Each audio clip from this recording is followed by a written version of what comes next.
মাক সুধোচোন মা ভাত হ'লনে তে মই বজাইছিলোঁ তে মায়ে কিন্তু বুজি নাপালে। কেনেকৈ বজাইছিলে?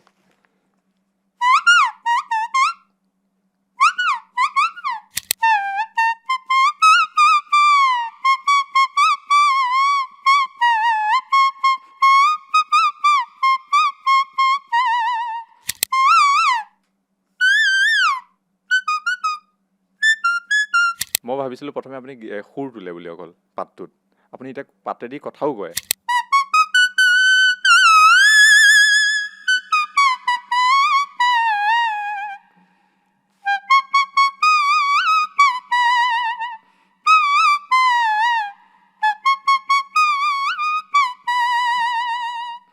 নমস্কাৰ, মই বিকাশ আছে। অসম লাইভৰ বিশেষ অনুষ্ঠানলৈ আপোনালোক সকলোকে স্বাগতম জনাইছোঁ।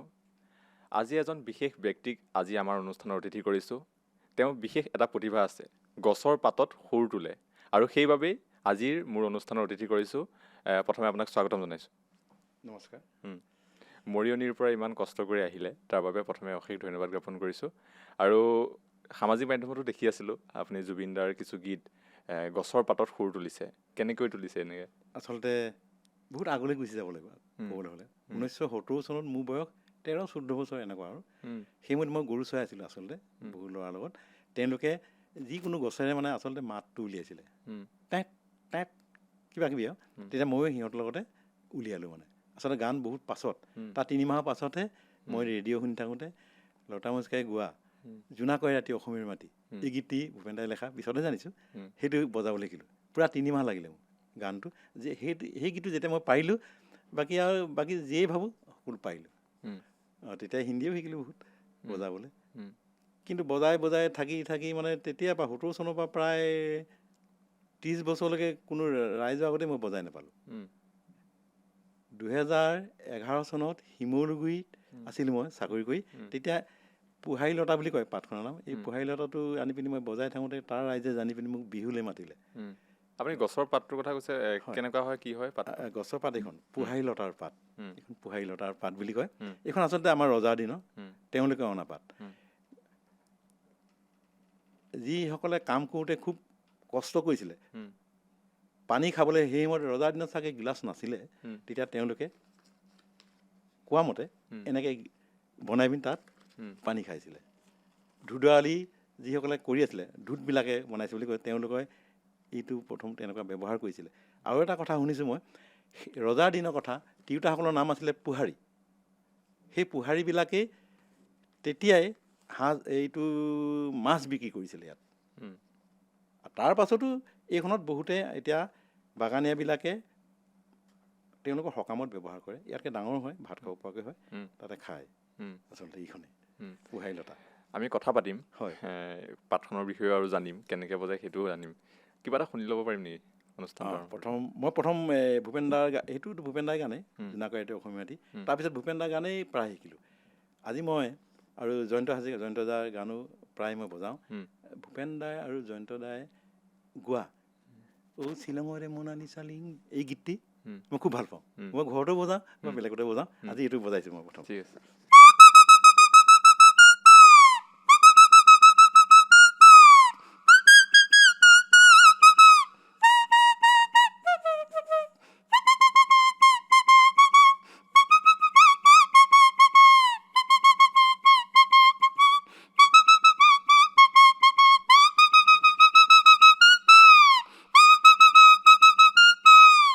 আপুনি ক'ত পালে পাতটো আৰু কেতিয়া? পাতটো পাইছিলোঁ মই, মোৰ আচল ঘৰ নকছাৰী চিনাতলি গাঁও বুলি কয়, মৰিয়নি। মৰিয়নিৰ পৰা মোৰ ঘৰলৈ 6-7 কিলোমিটাৰ এনেকুৱা হয়। তেতিয়া মানে আমাৰ ঘৰৰ ওচৰতে হাবিবিলাকত এই গছটো আছিলে। বাকী গছবিলাক গোন্ধায় আচলতে, ফাটি থাকে, নেবাজে। কিন্তু এইখন এনেকুৱা পাত পালোঁ মই, নেফাটে মানে। মই ইয়াত যদি 100টাও বজাই দিওঁ, এইটো বাঢ়ি থাকিব। আপুনি নিজে মই সৃষ্টি কৰিলোঁ। এইখন পাত যে বজাই কোনো নাজানে, এতিয়াও বহুতে নাজানে। তেওঁলোকে বেলেগ পাতহে কিবা কিবি বজায়, কিন্তু ফাটি থাকে বুলি কয়। কিন্তু এইখন পাত এনেকুৱা এখন পাত পালোঁ মই, ফাটি নাযায় আচলতে। তেতিয়া মানে ঘৰত যিকোনো পাত বজাওঁতে গোন্ধায়, আৰু সেই সময়ত মোক গাঁৱৰ মানুহে মোক মানে গালি পাৰিছিলে, তুমি কি পাত বজাই থাকে, এইবিলাক ভাল নালাগে, নবজাবা। একচুৱেলি মোৰ মায়েও কৈছিলে ৰাতি বজাব নেপায় বুলি ক'লে। কি কাৰণে নেপায় বুলি ক'লে নাজানিলোঁ মই। ৰাতি বজাব নাপায়, দিনত বাৰু পাৰোঁ। গতিকে মই বাহিৰে বজাই থাকোঁ। তেনেকৈ শিকিলোঁ গানবিলাক। তাৰপিছত আৰু সেই এদিন মই চাকৰিত থাকোঁতেই শিমলুগুৰি বুলি কয় তালৈ বিহুত মই বজাবলগীয়া হ'ল আচলতে। তাৰপিছতে অসমৰ ৰাইজে জানিলে আচলতে পাতখনৰ কথাত পুহাৰী লতা। আৰু এই পাতটো জানিলোঁ মই 30 বছৰ পাছতে, 70 চনত নাজানো কি পাত। শিমলুগুৰি মানুহবিলাকেহে ক'লে আপুনি পুহাৰী লতা পাতখন কেনেকৈ শিকিলে। তেতিয়াহে মই জানিছোঁ এই পাতখিলাৰ নাম হৈছে পুহাৰী লতা। ৰজাদিনো আচলতে পাতত বজাবলৈ আপুনি কেনেকৈ শিকিলে? পাতত বজাবলৈ সেই যে তেওঁলোকে যিকোনো গছৰ পাত লৈ পিনি আচলতে চৰাইজনীক খেদে বা আমি গৰু চৰাই আছোঁ গৰুটোক খেদোঁ। এই বস্তুটো এনেকুৱা কেনেকৈ এটা চৰাই এটা মাত উলিয়াব লাগে।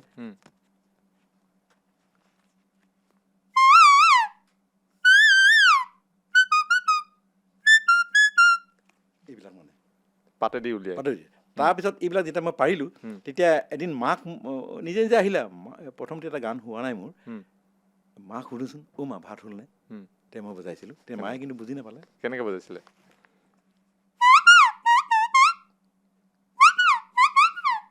মা ভাত হ'ল নাই, ভাত হ'লনে, এইবিলাক মানে।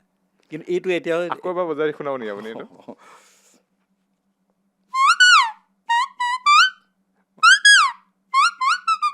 মোৰ ভোক লাগিছে মানে এইবিলাক মায়ে কিন্তু একো নুবুজিলে।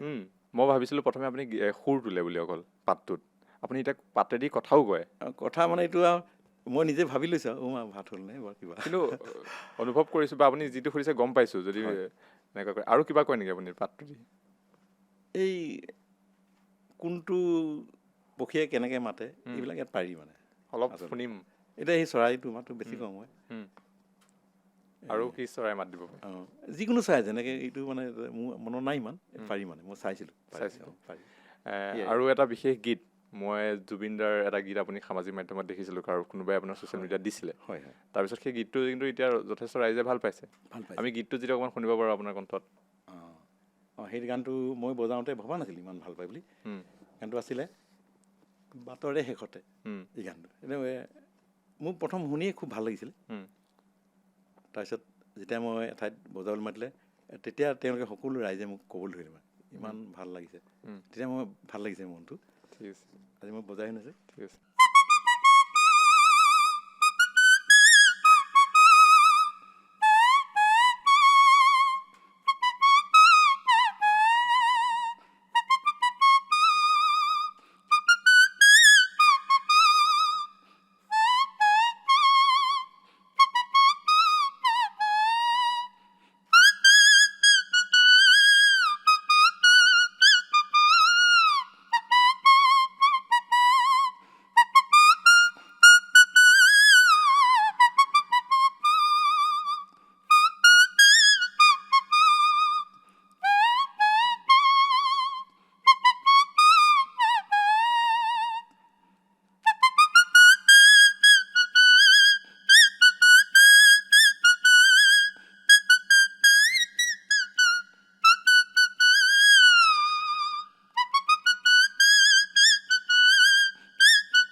যথেষ্ট কষ্ট হয়। না কষ্টটো বহুতে মোক এইটো সোধে, কিন্তু মই ক'বলগীয়া হ'লে নহয় আচলতে। এতিয়া মোৰ দুই এজন মোৰ লগৰ ডাক্তৰ আছে বাৰু, তেওঁলোকে সোধে তোমাৰ এতিয়া বজাই থাকোঁতে কেতিয়াবা বুকু বিষাইছে নাই? বুকুটো মোৰ বিষোৱা নাই মই কওঁ। আৰু মোৰ বিষাইছে নেকি? বিষোৱা নাই। ইমান যে জোৰ দিয় এনে সোধে মানে। তেতিয়া মই কওঁ নাই মোৰ জোৰ নাযায়। আমি যেনেকৈ শুই দিম আৰু শুইটো এইখিনি পাই আহে সেইটোৱে মানে আচলতে।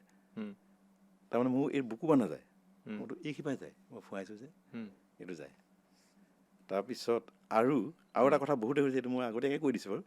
বহুতে সোধে মই এখন পাততে বজাওঁ মানে বহুতে মাতে মোৰ তাতে 20টামান বজাই দিওঁ গান। তেতিয়া সোধে আপুনি যে এখন পাততে বজালে এইটো কেনেকৈ বজায়? এখন পাততে ফাটি নাথাকে নেকি সোধে। মইতো এইটো ফাটি নাথাকে, কাৰণ এঠাইত মই বজালোঁ 3টা গান বজালোঁ, 3টা যেনে তেনে গ'লোঁ, শুকাই যাব পাৰে বজাই থাকোঁতে। ইয়ালৈ গ'লোঁ, ইয়াত 3টা হ'ল, ইয়াত 3টা, ইয়াত 3টা, দেখুৱালোঁ যে 100টাটো হৈ যাব। এনেকেই বজাই ন, তেনেকৈ মই চবতে বজাব নালাগে। যদি 5টা গান 10টা গান বজাই একেটাতো হৈ যায়। কিন্তু মোক যদি ফাটি যাব পাৰে কেতিয়াবা, তেতিয়া মই বেলেগলৈ যাওঁগৈ। সেইটোকে বহুতে সুধিছে, এতিয়া জানিলে বহুতে এখিলা পাতত বজাওঁতে একো দিগদাৰ নাই। এখিলা পাতত 100টা গীত, মানে এটা বস্তু গম পালোঁ আপোনাৰ পৰা, হয়, যে মিউজিক শিকিবৰ কাৰণে বা গীত শিকিবৰ কাৰণে অকল বাদ্যযন্ত্ৰ নালাগে, প্ৰকৃতিৰ পৰা পোৱা বস্তুৰেও আপুনি বজাব পাৰে। এই কথাটো মই এনেই সপোনতে দেখিছোঁ বুলি ক'ব লাগিব। আচলতে মই এতিয়া ক'বলৈ বহুতক কৈছোঁ, আচলতে ভগৱানৰ বস্তু হয়। তাৰমানে গছখনৰ ভিতৰতে আমি জীয়াই আছোঁ, এই গছতে সকলোৱে দি গৈছে চাগে ভগৱানে। এতিয়া বাঁহীটো আমাৰতো গছৰেই, সেইটো বেলেগ বাঁহী, আৰু এই পাতখনো চাগে ভগৱানে দিছে, আৰু এইখন চাগে তেতিয়া কোনোবাই বজাব পাৰে, বজাইছিলে চাগে। গতিকে এইটো মই এতিয়া ৰাইজক শুনাব পাৰিছোঁ। আৰু বহুতে কয় যে এনেকুৱা বাঁহী বজোৱা মানুহ অসমত বহুত আছে, কিন্তু কোনো লগ পোৱা নাই। ময়ো শুনিছোঁ কোনোবাই বজায়, মানে পাতত বজায় বুলি কৈছে, কিন্তু কিছুমানে কৈছে নহয় বজায়, যেনেকৈ আপুনি বোলে কিবা মাতটা উলিয়াই দিয়ে, এইটো পাৰে, কিন্তু গীতলৈ যোৱাগৈ নাই। অসমত তেনেকুৱা মানুহ লগ পাইছোঁ, তেনেকৈ বজায়, গানটোলৈ মই আনিব পৰা নাই, এনেকৈ ক'লে। অসমত প্ৰথম আপুনি গীত বজোৱা কৈছে, মই কিন্তু মনা নাই। কিয় মনা নাই?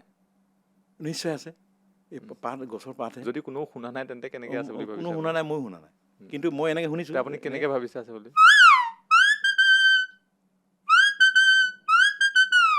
ককাই দিওঁ, এইবিলাক শুনিছোঁ, এইবিলাক দেখুৱাইছে মোক। তেতিয়াই মই নিজে কৈছোঁ, আপুনি গান এটা বচোন, সেইটো মোলৈ অহা নাই নহয়, গানটো এতিয়া অহা নাই। এতিয়া কিয় অহা নাই, এইটো কথা তেনেকুৱা হৈ আছে। চাগে প্ৰথম আপুনি হ'ব অসমৰ এনেধৰণে গীত বজোৱা। মই কৈছে, মই এতিয়াও একেবাৰে মানে মান্তি হোৱা নাই আৰু। মই কিয় মান্তি হোৱা নাই আপুনি? নিশ্চয় কাৰোবাক লগ পাইছে আপুনি এনেকৈ গীত বজোৱা? নাই, মই এনেকৈ ফোঁৱা লগ পাইছোঁ, কিন্তু মই যিটো মাত উলিয়াওঁ যে এই মাতটো তেওঁলোকৰ নোলায়, যিটো উলিয়ালোঁ যে আপুনি প্ৰথমৰ পৰা যেতিয়া গীত বজাইছে আপুনি পাতত, তেতিয়াৰ পৰাই জোনাকই ৰাতি অসমীয়া মাটি, এইটো ভূপেন দা, মই এইটো বজাই শুনাম, সেইটো আপুনি প্ৰথম এক নম্বৰ। মই এতিয়া য'লৈ যাওঁ টিভিত 1 নম্বৰেই বজাওঁ, ক'ৰবাত মাতিলেও মই কৈ পিনি যিটো গান প্ৰথম বজাই সেইটোৱে বজাওঁ। সেইটো প্ৰথম বজাইছিলে? প্ৰথম বজাওঁ। আৰু এইটোত ভূপেন দাই লিখা, এইটো হাতীত নে কিহত লেখা নহয় জানো, হাতীত নে কিহত লেখা, এখন চিনেমাৰ কাৰণে। এই গানটো মই প্ৰথম পালোঁ, প্ৰথম মানে আমাৰ ঘৰত ৰেডিঅ' আছিলে, বাজি থাকে তেতিয়া দেউতাই লগাই থৈ দিয়ে, সেইটো দিনটো বাজি থাকে আৰু তাতে এই মানে লতা মজুমদাৰ, ভূপেন দা, তেওঁলোকক মই চিনিও নাপাওঁ, নামো নাজানো তেতিয়া কাৰ গান, কিন্তু গানটো ভাল লাগে। এই কেনেকৈ মোৰ সোমালে, জোনাকই ৰাতি অসমীয়া মাটি, এই গানটো এতিয়া মই বজাবলৈ শিকিলোঁ মানে। কিন্তু মোৰ 3 মাহমান লাগি গ'ল গোটেই গানটো আনিবলৈ, নাহে নহয়। তেতিয়া পিছত দেখিছোঁ আহিলে, চবে ঘৰটো কৰে ধুনীয়া হৈছে, কথা এনেকুৱা হ'ল। তেতিয়া মই আৰু এতিয়া বজাওঁ।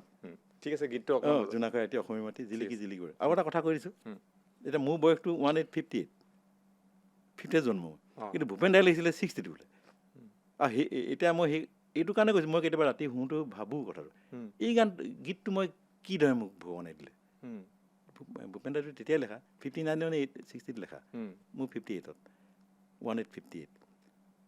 আৰু এই গানটোৱে মই আজি বজাই পিনি গোটেই জাগে তাগে শুনাইও থাকোঁ বজাবলৈ। এইটো মই নিজে ভাবোঁ মানে, কিন্তু চাগে নিশ্চয় দিছে যদি তেওঁৱে দিছে। ঠিক আছে, আমি গীতটো শুনিম।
আপুনি বাহিৰতো গৈছে, আপুনি বাহিৰত মানে মই এবাৰ গ'লো ৰিয়েলিটি শ্ব' কলিকতালৈ এটাত গৈছিলে, কোনটো কলিকতালৈ ৰিয়েলিটি শ্ব' গৈছিলে? Kolkata Kolkata, India got talent India got talent. তালৈ মাতিছিলে মোক।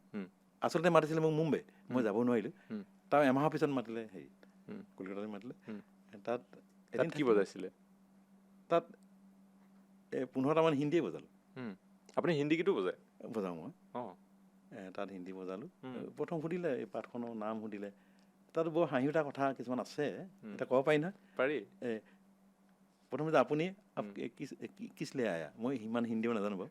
ক'লো যে মই এনেই আহিছোঁ, পাত লৈ আহিছোঁ, হিন্দীতে কৈ আছোঁ। কিয় পাত হে? মই কৈছোঁ পোহাৰী লতা, আছাম কা গছ পোহাৰী লতা। তেওঁলোকে এইটো পোহাৰী লতা আচলতে হিন্দী নহয়। তেওঁলোকে কৈছে কিয় বোলা হে সমজে নাই, কেইবাবাৰ সেইটোৱে কৈছে, মইতো পোহাৰী লতা। পিছত আহি মনত সোমালে আৰু এইটোতো হিন্দী নাই হোৱা চাগে। তেতিয়া মই ক'লোঁ হিন্দী মে এইচাই বলতা। ঠিক আছে, ঠিক আছে, अब क्या बजाएगा? मतलब पहले मैं लता मिसका का गाना, लता मिसका गाना क्या ये पेड़ का पत्ता में बज जाएगा, बज जाएगा। কোনটো গানা? ডেফলিয়ালে, আচ্ছা এই ডেফলিয়ালে কি বাজেগা এটা সুধিছে। 5জন মানুহ মোক সুধি আছে, মানে অডিশ্যন দিয়াৰ নিচিনা কথা তেনেকুৱা একদম। তেতিয়া মই সেইটো বাজালোঁ। সেইটো আচৰিত খাইছে মানে গোটেইকেইজনে, আচৰিত খাইছে আৰু। সেইটোৱে অকণ শুনিম তেন্তে। শুনিব? অঁ, এইটো লতা মিস্কাৰ গান। একদম। আপোনাৰ চব গীত মনত আছে নেকি? গান মনত আছে আৰু অলপ আছে, গোটেইখিনি নাই আৰু। ঠিক আছে।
আপোনাৰ আমি বেছি কথা পাতি নাথাকোঁ। হয়, বেছি কথা পাতি থাকিলেও অনুষ্ঠানটো দীঘলীয়া হৈ গৈ ঠিক আছে, থাকিব। অঁ। আৰু যিহেতু আপোনাৰ আৰু প্ৰতিভা আছে, আমি সেই প্ৰতিভাসমূহে চাব বিচাৰিম। আপুনি গীতো গায় বুলি শুনিছোঁ। অঁ, আচলতে মই আপুনি ডিব্ৰুগড় মই 90 চনত দিছিলোঁ অডিশ্যন, হয়। তেতিয়াই পাছ কৰিলোঁ, একেবাৰে পাছ কৰিলোঁ। মই ভবা নাছিলোঁ, আচলতে মোৰ ৰাইজেহে পঠিয়ালে। ডিব্ৰুগড় অনাতাঁৰ কেন্দ্ৰত আছিলে আপুনি? কেন্দ্ৰত 90 চনত মই দিছিলোঁ। হয়। তেতিয়া মই গালোঁগৈ, এমাহমানৰ পিছত আহিলে আৰু ফটো, চিঠি আহিলে, পাছ কৰিলোঁ। তাৰপিছত আৰু মাতি থাকে আৰু গাঁৱকে। তাৰপিছত কিবা এটা শুনিম তেন্তে। মোৰ নিজৰ এটা শুনো। ঠিক আছে। মই নিজে আচলতে মই গীত লিখোঁ। হয়। নিজে লিখা গীত এটা নিজেই সুৰ কৰা। হয়। এইটো মই আচলতে মোৰ মাক লৈহে লিখিছিলোঁ, কিন্তু মায়ে নাজানিলে মই যে তেওঁক লৈ লিখা, তেওঁক লৈয়ে গালোঁ। ৰেকৰ্ডিং কৰিছিলোঁ 88ত। হয়। জোনাক ৰাতি মোৰ গাঁৱত ফুলিছে চম্পা জ্যোতি, উৰুষা পজাত আয়ে মোৰ জ্বলাইছে এগছি চাকি, জ্বলাইছে এগছি চাকি। জোনাক ৰাতি মোৰ গাঁৱত ফুলিছে চম্পা জ্যোতি, উৰুষা পজাত আয়ে মোৰ জ্বলাইছে এগছি চাকি, জ্বলাইছে এগছি চাকি। দবা কাঁহে য'ত ৰজন জনাই, হৰি নামে য'ত ৰজন জনাই, দবা কাঁহে য'ত ৰজন জনাই হৰি নামে য'ত ৰজন জনাই সেইখনি মোৰ মৰমী গাঁও সেইখনি মোৰ চেনেহী গাঁও এতিয়া তুলসী তলত আয়ে মোৰ জ্বলাইছে এগছি চাকি জ্বলাইছে এগছি চাকি জোনাক ৰাতি মোৰ গাঁৱত ফুলিছে চম্পা জ্যোতি উৰুষা পূজাত আয়ে মোৰ জ্বলাইছে এগছি চাকি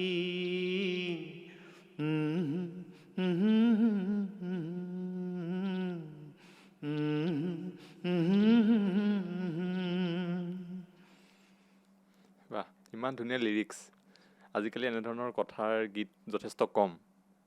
কি ক'ব? কয় ৰাইজে কয় নিজেনো কি মানিম আৰু আজিকালি বহুত ওলাইছে ন গীতিকাৰটো ওলাইছে বাৰু কিন্তু এনেধৰণৰ লিৰিক্সৰ গীতসমূহ আজিকালি কম শুনিবলৈ পোৱা যায়। আজিকালি প্ৰেমৰ বেছি গীত শুনিব পোৱা যায় বা কি ক'ব? হয় হয় হয় এইটো কয় ৰাইজে কয় মই ক'ৰবাত গ'লে আপোনাক কয় বা গাবলৈ কয় আপুনি এই পুৰণি গানটো গাবলৈ কয় এনে কয় আৰু তেতিয়া মই এইটো জানো আৰু মানে গাঁৱক লৈ গাইছিলে যে গানটো কওক হয় ৰেডিঅ'ত মই এতিয়া গাঁৱত লৈয়ে কেইবাটাও গালোঁ তাত ৰেডিঅ'ত তেনেকৈ দিয়ে তেনেকৈ গাই দিওঁ এটা আছিলে সেইটো এনেই এক ঠাই শুনাইছে দেই গাঁও মই বৰ ভাল পাওঁ য'ত আছে মৰমৰ সঁচা নিজৰা গাঁও মই বৰ ভাল পাওঁ য'ত আছে জীৱনৰ সঁচা বতৰা এনেকুৱা এটা আছে ৰেডিঅ'ত মই গাওঁ হয় আৰু এইবাৰ আমি জুবিনদাৰ যদি কিবা এটা শুনিব পাৰোঁ বাটত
মানে গীতটো শুনাৰ পিছত একদম যেন কিবা মিউজিক বাজি আছে তেনেকুৱা নিচিনা লাগে হয় হয় হয় এতিয়া মোৰ নিজেও তেনেকুৱা লাগে মই প্ৰথম ভবা নাছিলোঁ এতিয়া ৰাইজে কেতিয়া কয় নহয় তেওঁলোকে শুনাৰ পিছত একদম মনত পৰি থাকিব তেতিয়া মই নিজে চেষ্টা কৰি চালোঁ মই ৰাইজে ভাল পাইছে যদি হয় নিজেও মোক ইয়াত সোমালে আৰু কথাটো হয় ভাল পাইছে আমি অনুষ্ঠানটো সামৰিব লাগিব বেছি টাইমটো যিহেতু আমাৰ লগত নাই আমি আপোনাৰ প্ৰতিভাখিনি দেখুৱাই আছোঁ যিহেতু আমি কথা পাতি থকাতকৈ আমি বেছি শুনিলে ভাল লাগিব আপোনাৰ যদি অসুবিধা নহয় আমি এটা পিছত এটা শুনিব পাৰিম পাৰিব আৰু আছে অঁ গান কি শুনাব এতিয়া জুবিনদাৰ গান শুনি বেছি ভাল লাগিছে অঁ, জুবিনদাৰ আৰু আৰু এটা এটা শুনাই দিওঁ অঁ এইটো মই প্ৰথম মানে ভাল লাগিছিলে 92 নেকি উম, মই হেৰিত আছিলোঁ মৰাণত আছিলোঁ অঁ তেতিয়া উম, তেতিয়া মানে মোৰ গান তেতিয়া এই চাকৰি কৰা যে উম, ইমান নাগাওঁ মানে উম, আগতে কেছেছ কৰিছিলোঁ তেতিয়া এৰি দিলোঁ ইয়াৰ নিচিনাই অলপ হৈছে আৰু উম। তেতিয়া জুবিনৰ গানটো ওলাইছে এই আপুনি গানটো। কিহত কৰিছিলে চাকৰি মই আৰক্ষী বিভাগত আৰক্ষী বিভাগত অঁ অঁ কি আছিলে আপুনি কনষ্টেবল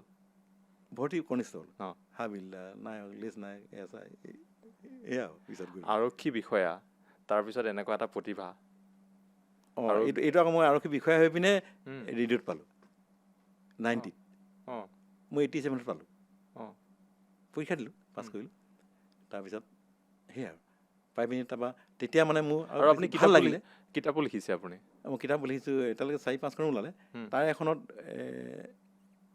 মানে হেৰি দেখুৱালোঁ উম, ভূপেন দাক দেখুৱালোঁ হয় পাই পিনি যোৰহাটত হয় তেতিয়া যোৰহাটতে আছিলোঁ হয় এইটো 77 মানৰ কথা উম।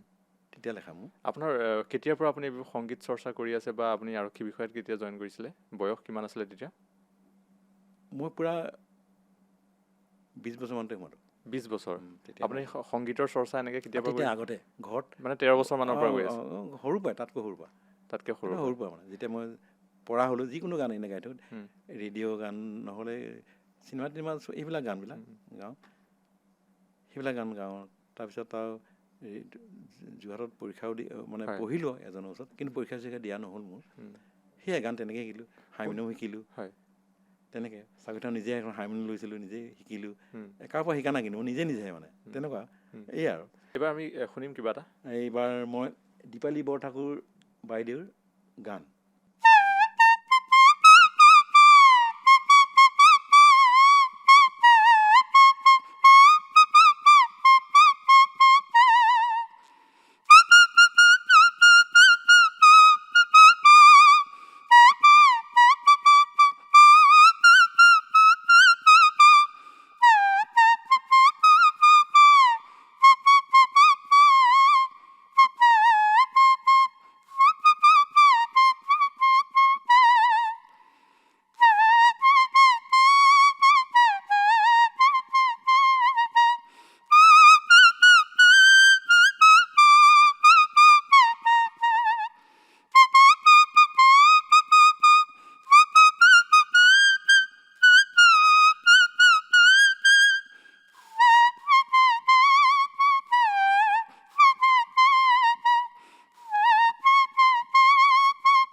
মায়াবিনীটো বজাবলৈ চেষ্টা কৰিছোঁ আচলতে ঠিক আছে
ডকুমেণ্ট আৰু এটা বজাই শুনা মানুহে মানুহৰ বাবে এই গীতটি মই বহু জেগাত বজাবলগীয়া হয় বজাইছোঁ।